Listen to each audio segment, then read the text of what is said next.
May problema bang buhay mo? Huwag kang mag-alala. May advice ako. Pakinggan mo. Alam nyo, ganyan talaga ang buhay. Parang life. Basta yung importante ay mahalaga. At kung saan ka masaya, dun ka happy. Basta huwag kang maniwala sa swerte. Kasi malas yun.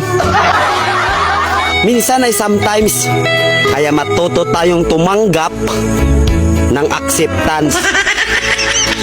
Halimbawa, for example, ang baby ay sanggol. So kung di mo intindihin, you don't understand. Basta kaibigan, lagi mong tatandaan that wherever you go are there. At the end of the day, ay gabi na. At alam mo, walang umaga sa Japan.